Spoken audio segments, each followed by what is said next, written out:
apakah ditolak atau diterima. Sehingga hipotesis ini setiap tahapan, kalau misalnya Anda mau merancang bangun atau mendevelop sebuah aplikasi, itu ada 5 tahapan. Ya, Anda menggunakan SDLC, Anda menggunakan waterfall atau yang lainnya, itu ada 5 tahapan. Setiap tahapan harus dilakukan hipotesis. Ya, contoh tahapan akhir sebelum implementasi, apakah mock-up-nya, apakah interface-nya itu sudah usable enggak? Jadi kalau memang dia sudah usable berarti diterima hipotesisnya. Kalau ditolak hipotesisnya berarti belum usable. Ya, seperti itu. Ya, jadi ini penting sekali. Itulah yang mendasar di dalam statistika. Ya, tidak bisa kita mencoba-coba algoritma.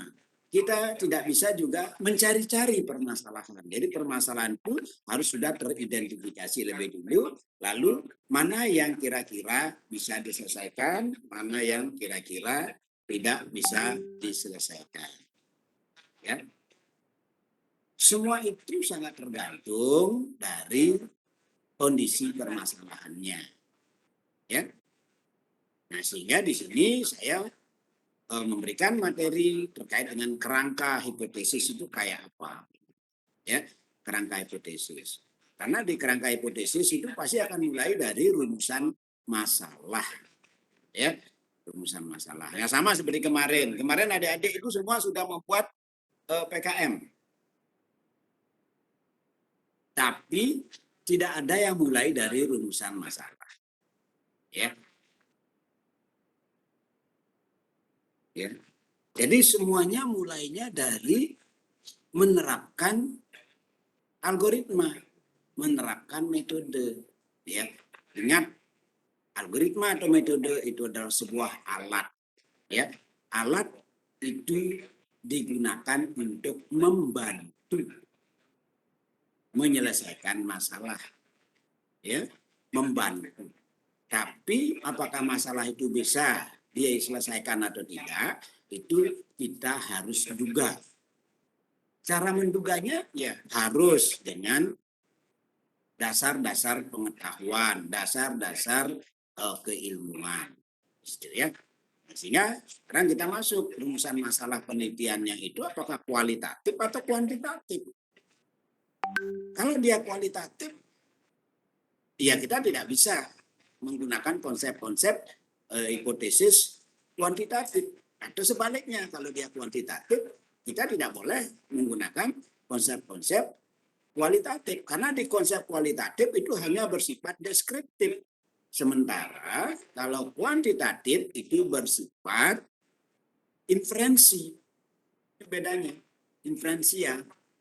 Jadi banyak di situ. Kalau algoritma bisa digunakan kalau dia kuantitatif. Ya, permasalahannya. Kalau permasalahannya kualitatif nggak bisa masuk algoritma itu karena semua algoritma itu adalah langkah yang bersifat inferensia.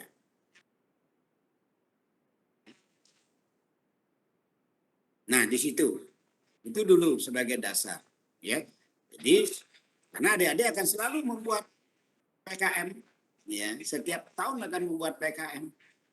Nah, sehingga apa? Adik-adik harus tahu dulu masalahnya apa.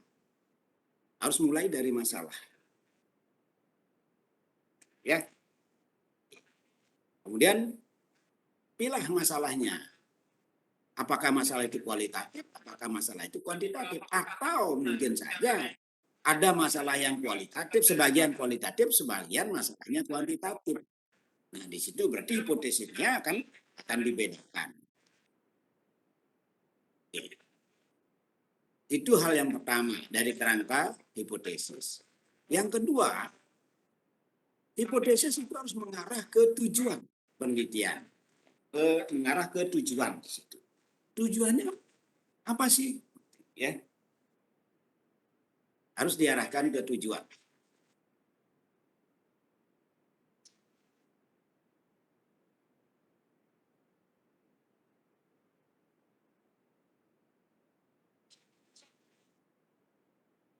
Oke, saya lanjut sekarang ya. karena kita di informatika lebih banyak menggunakan metode, lebih banyak menggunakan algoritma, maka hipotesisnya saya akan tekankan hanya di hipotesis untuk permasalahan-permasalahan yang bersifat kuantitatif saja, ya.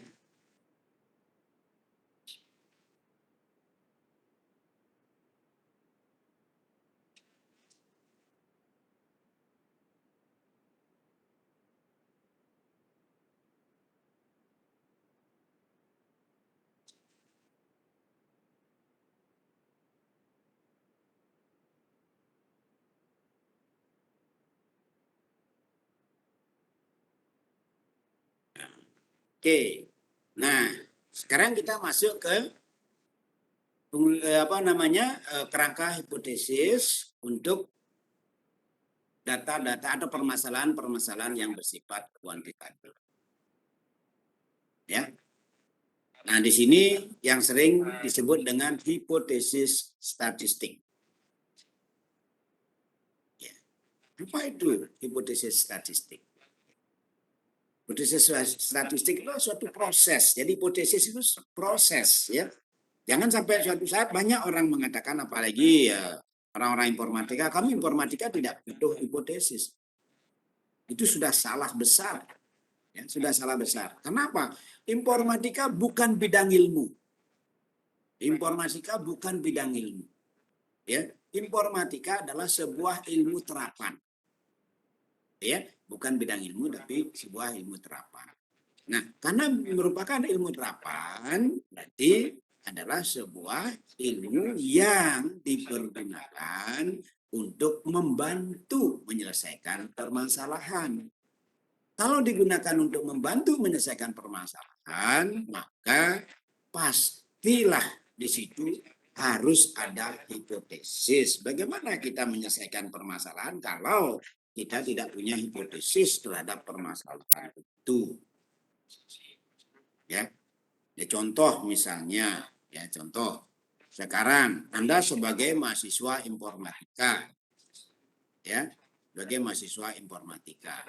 Lalu ada permasalahan misalnya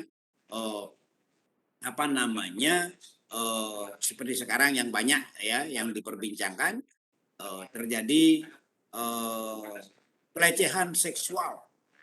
Pelecehan seksual itu permasalahannya. Ya. Nah, harus dilakukan hipotesis apakah bidang informatika bisa nggak digunakan untuk membantu menyelesaikan masalah pelecehan seksual. Kalau ternyata hasilnya memang diterima, artinya bisa, baru kita akan terapkan informatika di situ. Tapi kalau tidak, ya kita tidak usah melakukan itu. Artinya pekerjaan yang sia-sia. Nah, di situ harus ada hipotesis. Ya. Jadi kita dalam membangun sebuah aplikasi, apakah kita akan bangun aplikasinya atau tidak, itu sangat tergantung dari hipotesisnya. Ya, sehingga ini merupakan suatu proses untuk menentukan apakah dugaan tentang nilai atau parameter atau karakteristik dari populasi atau dari permasalahan itu didukung kuat oleh data atau tidak. Ya, jangan sampai kita hanya sekedar membangun sebuah aplikasi yang setelah aplikasi selesai tidak bisa digunakan untuk menyelesaikan permasalahan. Ya, itu udah mubasir di situ.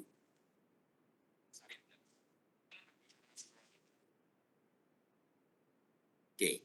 Nah, kemudian jenis hipotesis. Jenis hipotesis ya secara teori ada hipotesis 0 atau O ya observasi. Jadi berdasarkan hasil observasinya ya berupa suatu pernyataan yang pernyataan tidak adanya perbedaan ya. Tidak ada perbedaan antar parameter dari populasi ya. Nah, itu disebut dengan hipotesis 0. Nah, kemudian ada hipotesis alternatif, itu menyatakan bahwa itu akan menentang hipotesis 0, artinya memang ada perbedaan. ya antara parameter populasi itu data-datanya, gitu, ya. Nah kemudian akurasinya di sini kita di bidang informatika itu dipersyaratkan, ya, akurasi kita itu adalah minimal 90%. Minimal 90%. Tapi kalau di bidang kedokteran, ya, itu sampai 99%. Ya, karena itu berkaitan dengan apa? Nyawa di situ.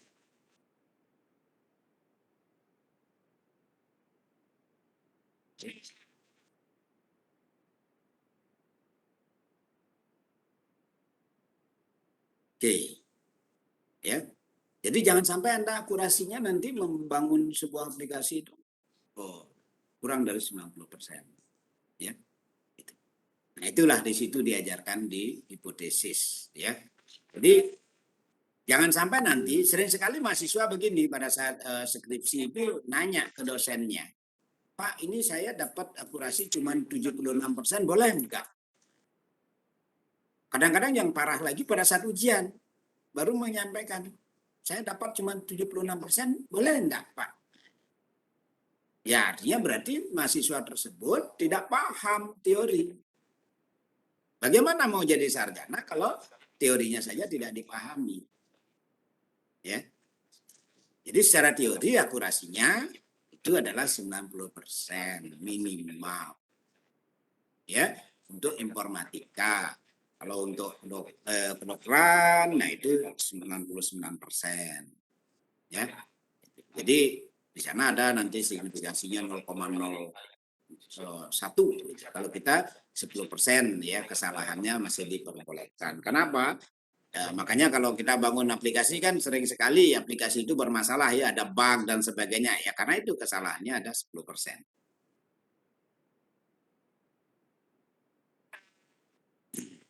Oke. Selanjutnya itu ada apa namanya? Notasi uji hipotesis.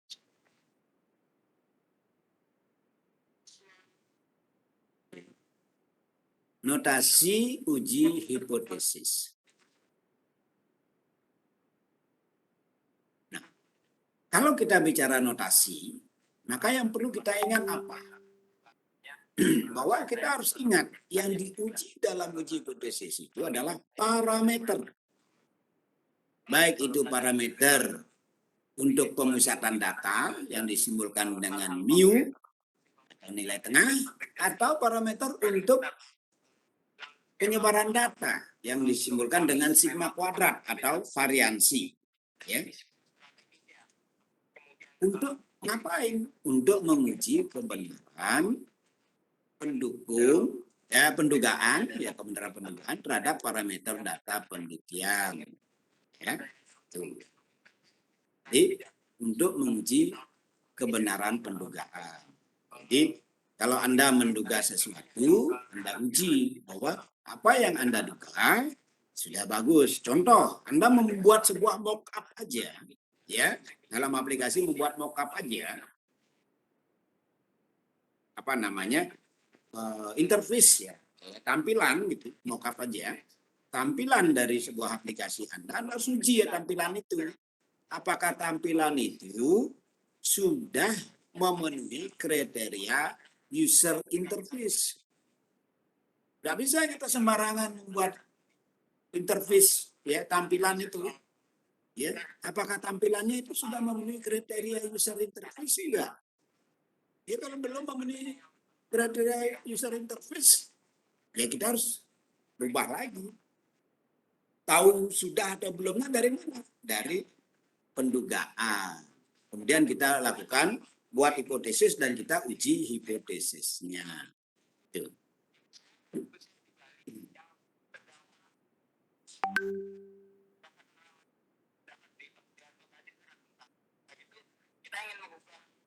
Ya.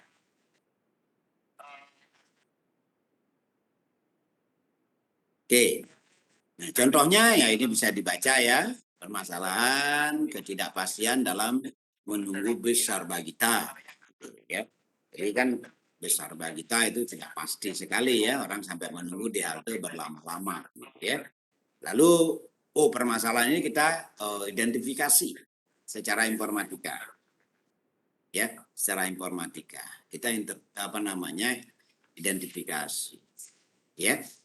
Lalu kita ini bisa ini secara informatika nih. Nah, secara diuji hipotesis ternyata bisa. Lalu baru setelah bisa, baru kita bangun sebuah sistem tentang prediksi kedatangan. Sehingga setiap orang bisa menggunakan, ini 15 menit lagi akan datang besar bagi kita, baru mereka ke halte. Sehingga apa? Risiko-risiko kejahatan itu bisa dihindari oleh masyarakat. Ya. Oke. Sehingga bisa kita bangun hipotesisnya itu adalah sama dengan 15 menit.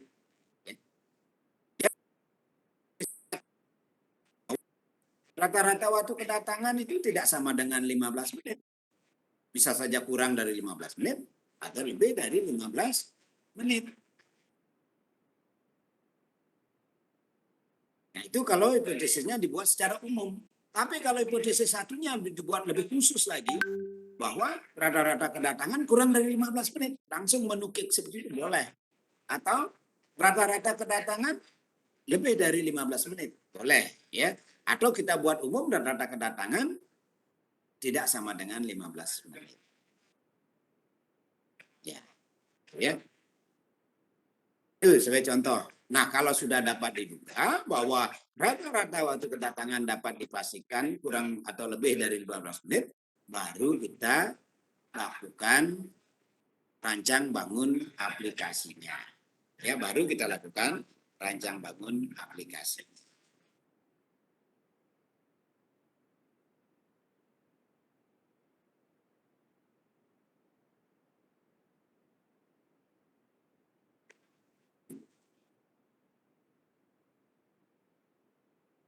Oke. Oke.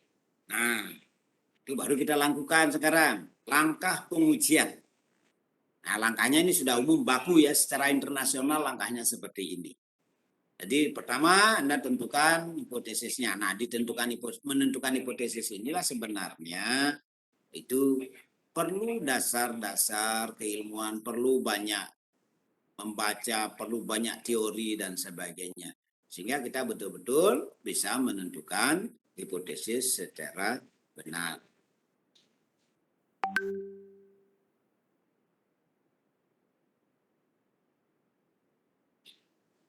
Ya, sebentar dulu ya.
Oke, ya. Kita dulu.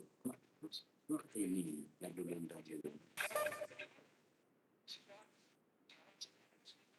Halo, kita dulu.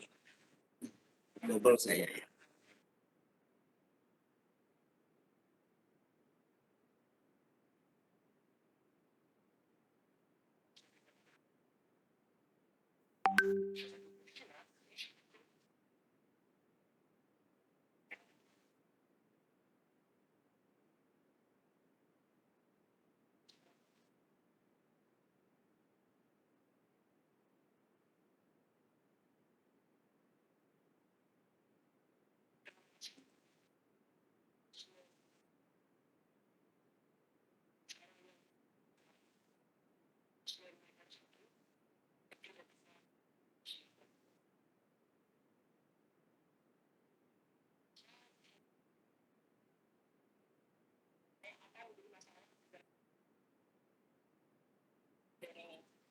Kita dulu kok Webex saya hilang ini.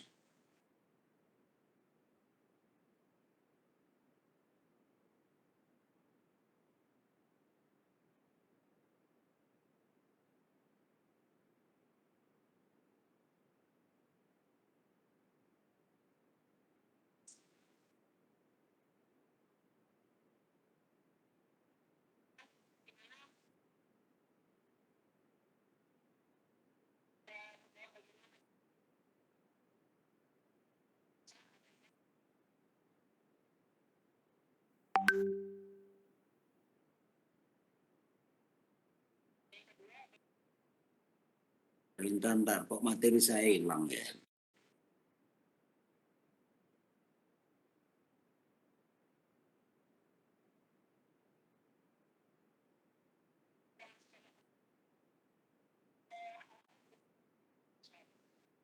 Oke, bisa didengar ya, Adik? Halo? Bisa, Pak. Bisa ya? Iya. Bisa, Ini Pak. tadi hilang ini. Oke, langkah-langkahnya ya. Pertama itu yang agak sulit itu adalah menentukan hipotesisnya, ya. Jadi mulai dari identifikasi masalah itu harus jelas dulu sehingga nanti adik mempunyai hipotesis yang jelas begitu ya dan terukur. Kemudian setelah hipotesis ditentukan, baru adik tentukan tingkat signifikansinya. Tadi sudah secara teori kalau informatika itu minimal 90%. Ya, minimal 90%. Jangan sampai kurang dari 90%. Nah, walaupun biasanya kalau tidak diketahui maka hal yang biasa digunakan adalah 5%. Nah, itu 5% bagi informatika itu sangat berat.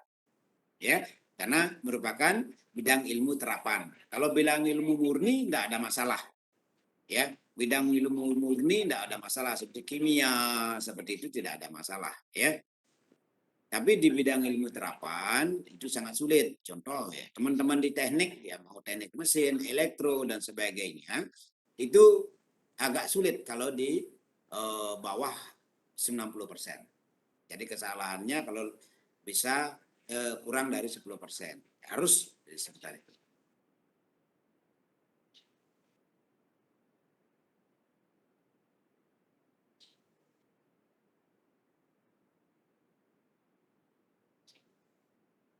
Oke. Nah, setelah itu baru kita lakukan statistik uji. Nah, statistik uji lah ini di sini. Kalau dia itu nanti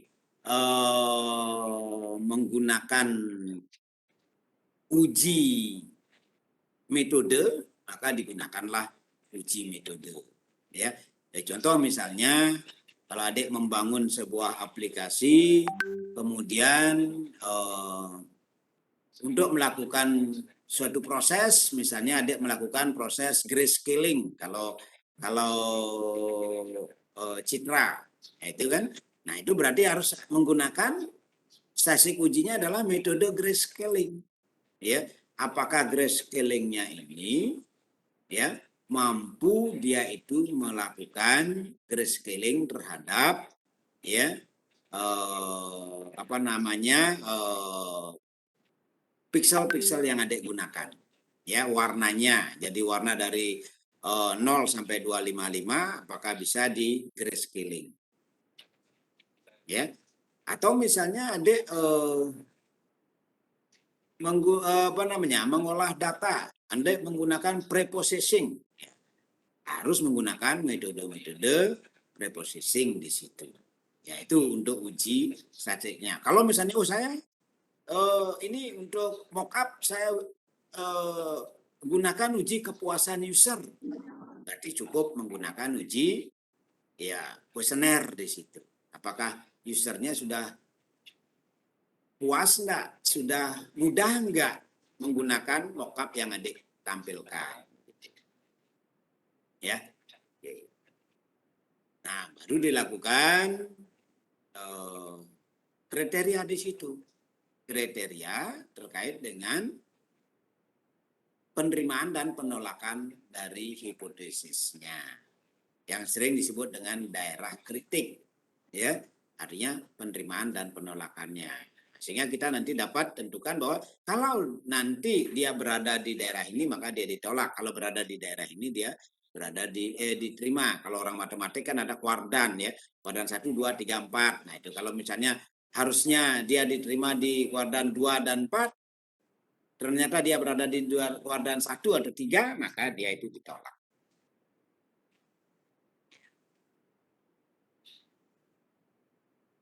Nah, ini untuk menentukan daerah kritik tadi, ya. Ada garis yang ada grafik yang digaris-garis itu adalah daerah penolakan. Yang tidak ada garis-garisnya itu adalah daerah penerimaan. Nah, ini adalah simbol kurva normal. Kenapa kita menggunakan simbol kurva normal? Karena data itu tidak bisa mendukung permasalahan yang kita mau selesaikan kalau datanya tidak bersifat normal. Harus normal, itu wajib. Makanya kalau di informatika pasti akan diawali, tidak bisa Anda langsung membuat aplikasi, pasti Anda akan melakukan normalisasi dulu, ya. Normalisasi tahap 1, normalisasi tahap 2 sampai tahap 7. Kalau sampai tahap 7 dia tidak juga normal datanya, berarti tidak bisa dipakai. Tidak bisa dibangun aplikasi. Ya.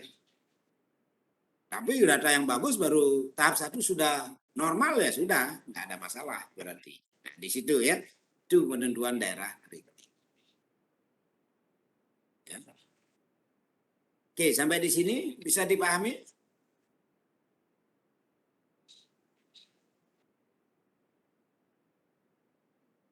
Halo?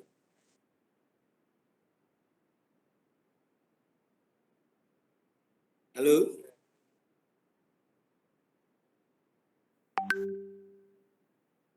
Gimana?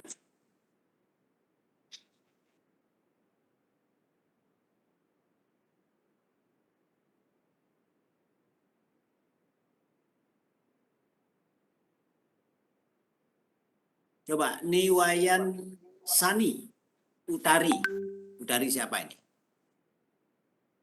Niwayan Sani Utari Dewi. Pak, Bisa.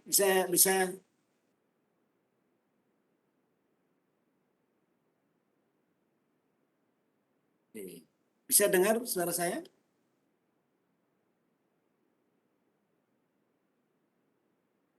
maaf Bapak, putus-putus, bingung.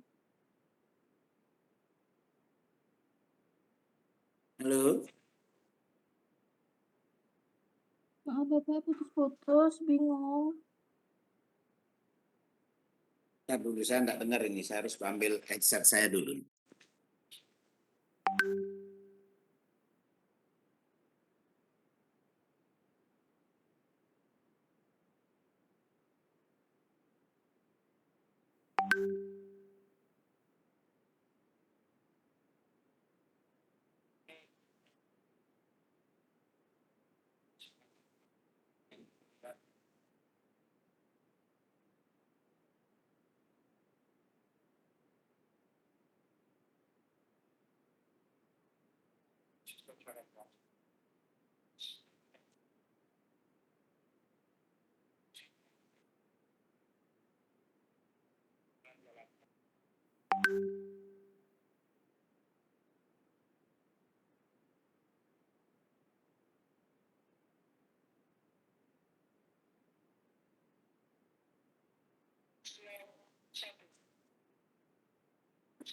Halo, bisa ya?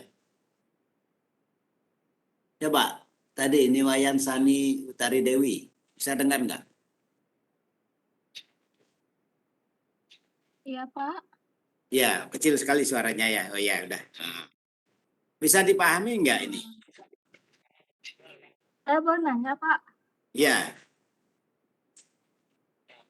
Saya masih agak bingung cara bedain daerah penerima sama daerah penolak.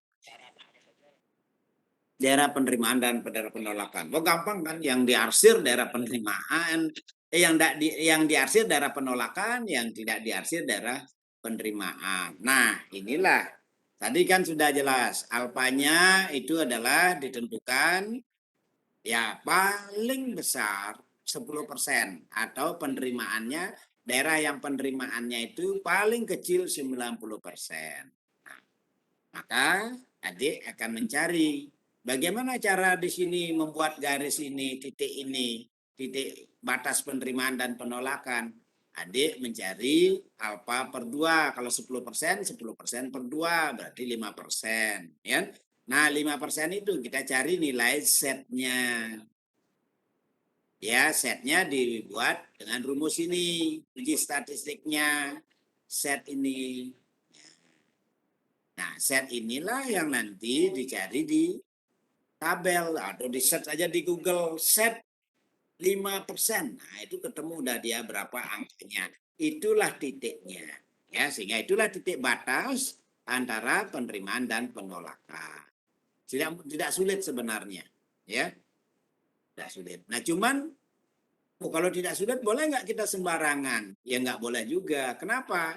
Kalau sembarangan, kalau misalnya set ini bergeser ke kanan, ya bergeser ke kanan, nah itu nanti akan mempersempit daerah penerimaan. Artinya banyak yang ditolak. Nah sehingga kemungkinan aplikasi kita akan ditolak. Ya, oh kalau gitu ke saya per kecil lagi. Oh itu juga berisiko. Kenapa? Karena apakah data kita mendukung tidak?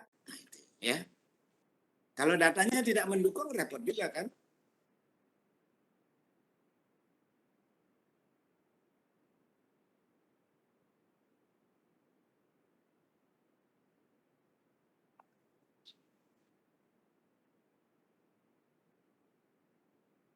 Ya, bisa ya?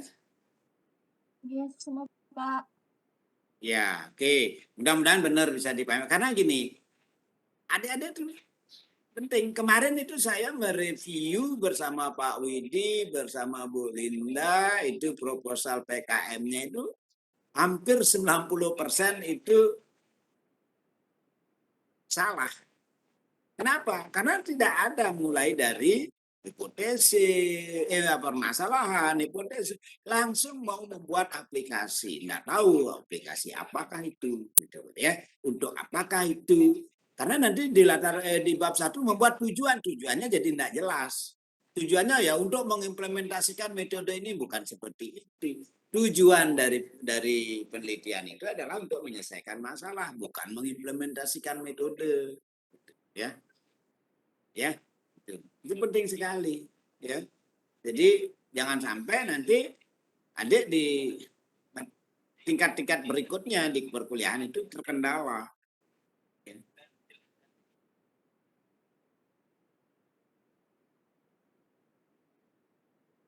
Oke, kalau sudah sekarang itu tadi yang di sini pengujian untuk dua sisi. Kalau pakai tanda sama dengan, ya, sama dengan ini hipotesisnya sama dengan C, sama dengan tidak sama dengan C, berarti dua sisi dia penolakannya. Maka nilai kesalahannya dibagi dua.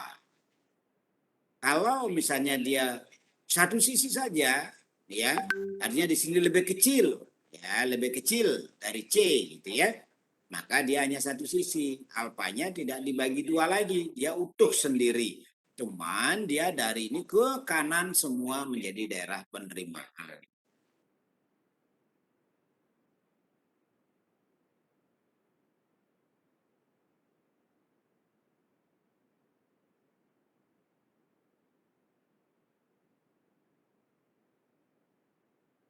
Oke, nah bagus sisi kiri, sisi kanan.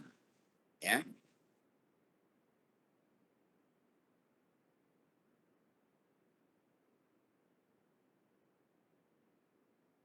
Oke. Nah, saya lanjutkan dulu untuk pengujian hipotesis satu populasi. Kalau satu populasi itu pengujian hipotesisnya itu menggunakan ya uji T namanya. Ya, T ada dua, student t-test dan t-pair. Ya, kalau membandingkan mana nanti misalnya menggunakan dua algoritma.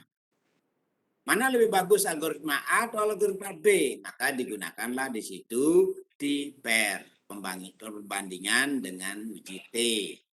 Kalau misalnya hanya satu algoritma, apakah algoritma itu sudah cukup bagus digunakan di dalam menyelesaikan permasalahan? Nah, itu akan digunakan uji ya T biasa atau independent student t-test ya, independent student t-test. Itu ada 2 T. Ya nanti jangan saya gunakan uji T, Pak. Itu deh. Uji T yang mana? Ya, uji T untuk membandingkan atau uji T untuk mencari ketepatan.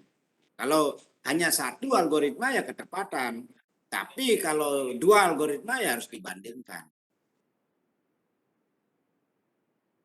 Oke.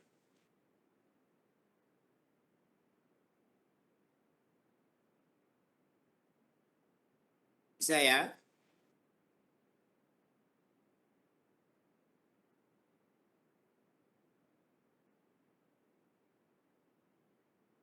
Kalau uji proporsi, kalau misalnya adik, contoh misalnya yang suka dengan semantik ya, data semantik itu ya. Jadi biasanya untuk data-data karakter ya, itu biasanya proporsi ya.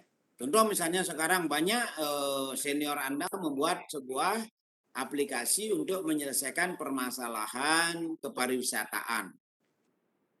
Itu kan jadi misalnya seorang wisatawan itu mau mengetahui dia punya duit sekian, dia punya waktu sekian hari ya, kemudian mau datang ke Bali kira-kira kemana saja yang optimal, yang bagus sehingga semua artinya yang bagus-bagus mereka dapatkan. Nah, itu. Jadi di situ ada namanya ya apa namanya itu pemeringkatan. Ya, jadi di peringkat di situ yang pertama ke sini yang paling bagus, yang kedua, yang ketiga, yang keempat dan seterusnya. Ya, sama lah seperti misalnya Anda men-search lagu favorit pasti akan ada pemeringkatan oleh apa namanya penyedianya, ya itu. Nah itu adalah menggunakan uji proporsi. Mana proporsi terbesar itu yang paling tinggi, ya. Mana uji terkecil, apa namanya peringkat terkecil itulah yang mempunyai nilai proporsi terendah. Itu namanya uji proporsi. Ya. Nah, uji proporsi itu sangat tergantung dari jumlah datanya, N-nya. Ya. Jumlah N-nya, ya, datanya di situ. Kalau datanya makin besar, maka nilai setnya itu akan menjadi makin kecil. Kenapa? Karena tingkat proporsinya akan menjadi kecil. Ya, contoh, Anda punyai kalau per 100 dengan per 1000 itu pasti lebih kecil per 1000.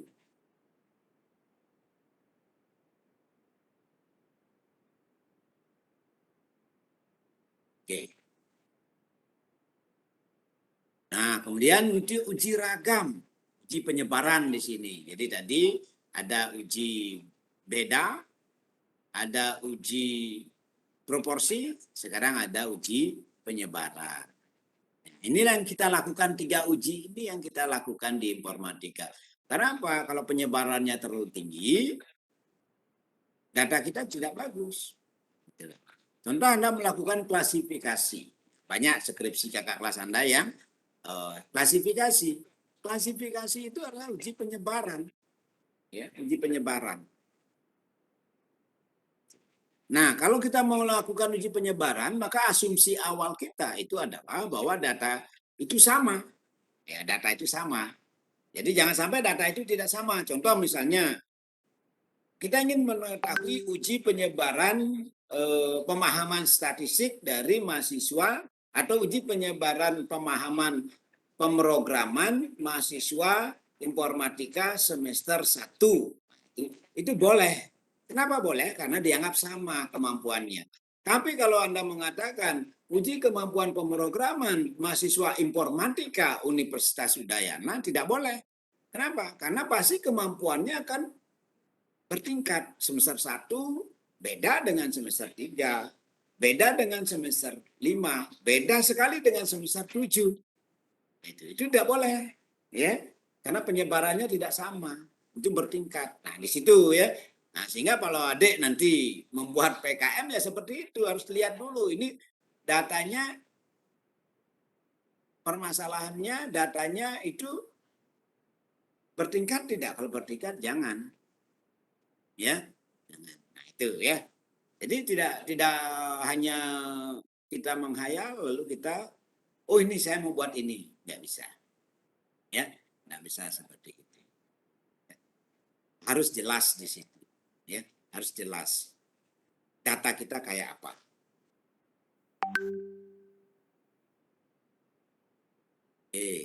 Nah, sekarang dalam membangun sistem otomatisasi, misalnya pengisian minyak ke dalam kaleng, ya itu ya. Sekarang kan misalnya begitu, ya. Anda buat aplikasi untuk pabrik misalnya ini pengisian minyak, ambil sampel 10 kaleng, ya, dengan data seperti itu. Kemudian ujilah bahwa min isi kaleng dengan menggunakan sistem pada alfa 0,01, ya. Nah, sorry ini salah 22 ya. 2022 ini 2021 ya 2020. Oke. Nih. Nah, sekarang perhatikan semua. Ini ada sebuah permasalahan. Ya, sebuah permasalahan. Ya. Nah, nanti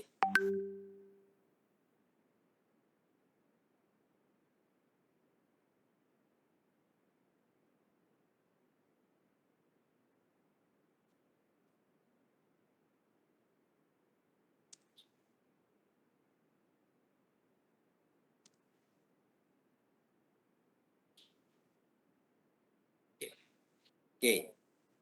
Coba perhatikan, ini ada sebuah permasalahan, misalnya Anda membangun sebuah sistem otomatisasi pengisian minyak, ya. Kemudian Anda diberikan sampel 10 kaleng. Ya, datanya seperti itu. Ya. Kemudian Anda disuruh melakukan pengujian. Ya. Bahwa rata-rata isi kaleng dengan menggunakan sistem pada alfa 0,01. Buatlah pengujiannya. Jadi ntar dulu saya inikan dulu. Nah, ini yang Anda lakukan langkahnya. Tentukan hipotesisnya, signifikannya itu sudah tadi 0,001. Kemudian Anda buat uji hipotesisnya. Apakah Anda mau menggunakan T, ya, studentitas atau tiper, atau Anda mau menggunakan proporsi atau menggunakan penyebaran, ya. Nah itu, ya. Tapi penyebaran rasanya tidak T yang harus Anda gunakan, ya. Nah, kemudian Anda tentukan darah kritiknya, lalu keputusannya apa?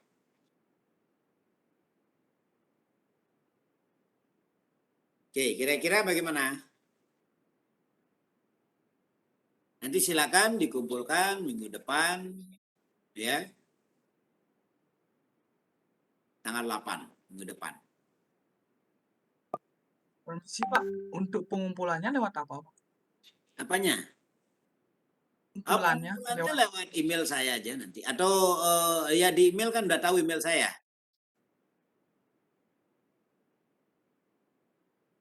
Halo? Belum Pak, emailnya belum tahu. Oh, kalau enggak tahu emailnya di WA saja boleh, di grup masing-masing. Kan ada grup kelas A, kelas B, kelas C itu ya. Baik Pak. Ya, nanti yang ngumpulkan jadikan satu saja, nanti kortinya masing-masing kelas yang nanti mengirim ke WA ya. Pak. Oke, nah ini sebagai tugas 2. Kan tugas 1 sudah pernah, UTS sudah, tugas 2 sebentar lagi kita UAS. Ya. Oke, ada pertanyaan untuk tugasnya ini? Izin bertanya, tugasnya itu dalam bentuk apa ya? PDF, doc apa gimana? Boleh, mau PDF boleh, mau doc boleh. Ya kalau amannya kan PDF biar enggak diganti-ganti, siapa tahu nanti ada yang curiga, oh saya harusnya ini ya, tapi ini kok dirubah. Ini kalau PDF kan enggak bisa dirubah ya. Tapi bisa saja kalau nanti di-convert lagi ke doc kan gitu dah. Ya. Boleh, terserah. Mau PDF boleh, mau doc boleh. Baik Pak, terima kasih Pak. Ye.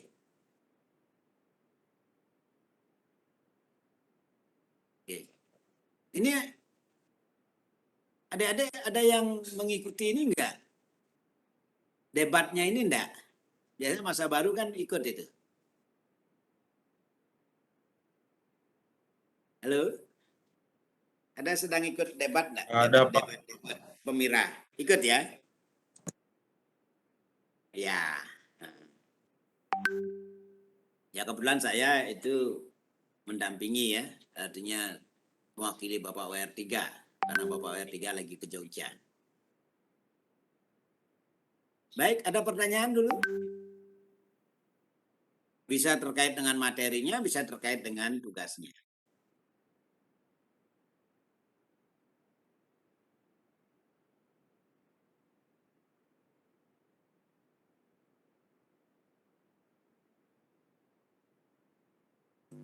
Mohon izin bertanya, Pak.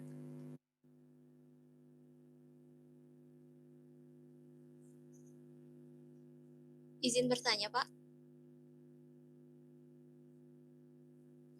Ya, silakan. Suara saya terdengar ya, Pak ya? Terdengar.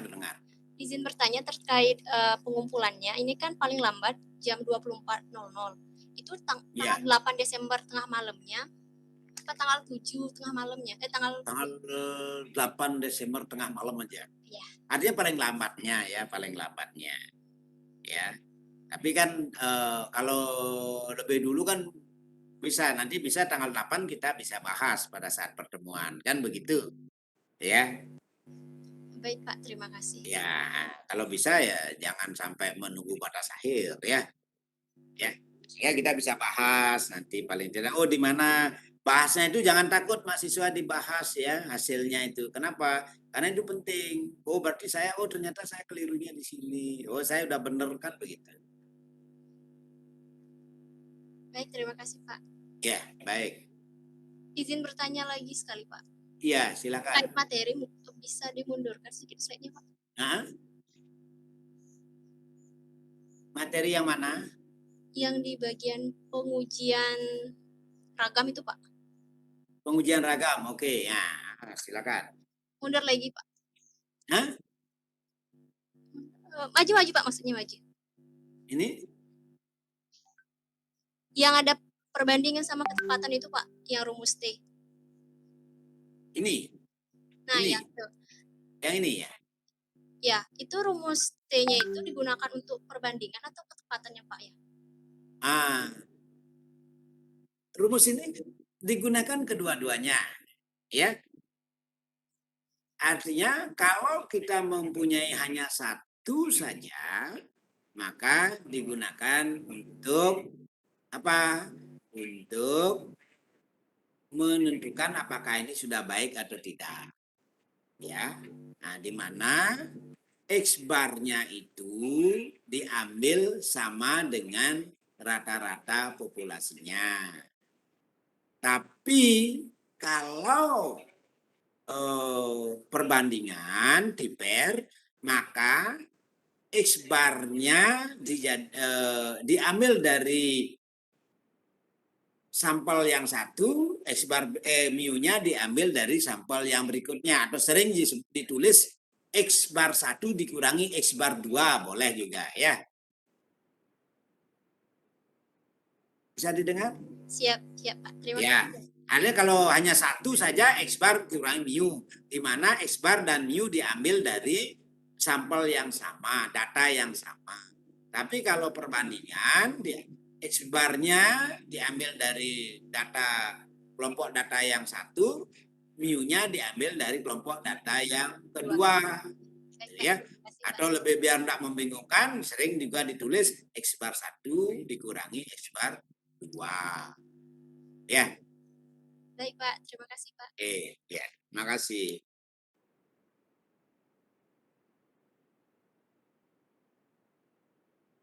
Halo Pak, Ya, permisi mau nanya Pak. Nanti untuk materinya boleh di-share nggak Pak? iya. PPT-nya. Belum ya saya share ininya ya, modulnya Belum, ya. Pak. Belum. Oh iya, maaf ya. Ya nanti saya share semuanya. Iya. Saking banyaknya nih kerjaan karena di pusat ini jadi sering lupa. Oke, nanti saya share ya ke grup. Baik Pak, terima kasih. Baik ya. Oke, baik kalau tidak ada ini karena sekarang mungkin ini sudah mendekati giliran WR3 yang akan bertanya kepada ini para kandidat. Jadi sekarang saya mewakili. Mungkin sementara saya tutup dulu ya. Saya akhiri dulu perkuliahannya ya. Baik Pak. Ya. Ya, silakan Anda mengikuti debat kandidat ini. Nah, sehingga nanti Anda adik-adik bisa memilih calon yang memang mempunyai visi yang bisa membawa mahasiswa UNUD itu menjadi mahasiswa yang lebih maju, lebih unggul ya. Baik.